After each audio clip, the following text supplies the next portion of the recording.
Jenderal TNI Purnriamizar Triacudu merupakan satu di antara tokoh militer yang punya karir gemilang di pemerintahan.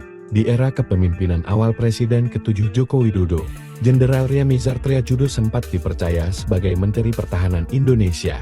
Bahkan, di era akhir masa jabatan Megawati Soekarno Putri, Jenderal Riamizar Triacudu sempat dicalonkan sebagai Panglima TNI. Sayangnya, ketika tampuk kekuasaan berganti, Jenderal Riamizar Triacudu tak dipilih Susilo Bambang Yudhoyono SBY sebagai Panglima TNI. SBY justru lebih memilih Marsikal Djoko Suyanto isu yang mencuat kala itu, bahwa Jenderal Riamizar Triacudu disebut sebagai orangnya Megawati. Dilihat dari rekam jejaknya karirnya, Jenderal TNI Purnriamizar Triacudu merupakan Menteri Pertahanan Indonesia dalam Kabinet Kerja tahun 2014 sampai tahun 2019 di pemerintahan Joko Widodo dan Yusuf Kala.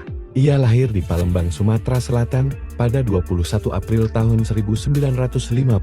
Riamizar Triacudu merupakan anak dari perwira tinggi Angkatan Darat Majen TNI Musandif Triacudu, anggota TNI AD yang dekat dengan Presiden Soekarno.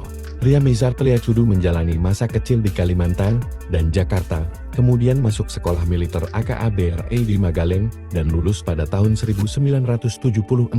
Pada usia 24 tahun, Riamizar bergelar Letnan II Infanteri. Dikutip dari tribunnews.com, ketika di AKB, Riamizar Triacudu diketahui merupakan kawan dari Prabowo Subianto. Riamizar Triacudu dan Prabowo bahkan pernah membolos bersama dan pergi ke Jakarta. Aksi mereka kemudian ketahuan oleh Gubernur AKB. Riamizar Triacudu menikah dengan Nora Riamizar Triacudu, yang merupakan putri mantan Wakil Presiden, Jenderal TNI Tri Sutrisno. Jenjang karir Riamizar Triacudu dilalui selama periode tahun 1974 sampai tahun 1995 sebagai Komandan Peleton, Komandan Kompe, Wadanyoni Flinut 305 Kostrat, Danyoni Flinut 305 Kostrat, dan Brigi Flinut 17 Kostrat. Pada tahun 1995 sampai tahun 1997, Riamizar Triacudu menjabat sebagai Asisten Operasi Kodam Wirabuana dan selanjutnya diangkat sebagai Komandan Korem 44 Gapolri Kodam Sriwijaya. Karir sebagai perwira tinggi dimulai ketika diangkat sebagai Kepala Staf Divisi 2 Kostrat tahun 1997, dilanjutkan sebagai Kepala Staf Kodam Sriwijaya. Tahun-tahun 1998 sampai tahun 2000 berbagai jabatan strategis militer disandang, mulai dari Panglima Divisi 2 Kostrat, Kepala Staf Kostrat, Pangdam Brawijaya, Pangdam Jaya, dan Pangkostrat.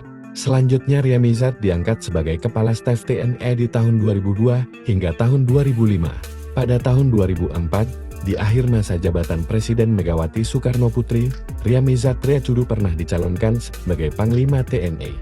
Namun, nama Marsikal Djoko Suyanto yang akhirnya dipilih oleh Presiden terpilih Susilo Bambang Yudhoyono. Riamizar Triacudu juga diketahui merupakan penulis buku berjudul Perang Modern dan juga berkontribusi dalam penulisan buku Indonesia Baru dan Tantangan TNI.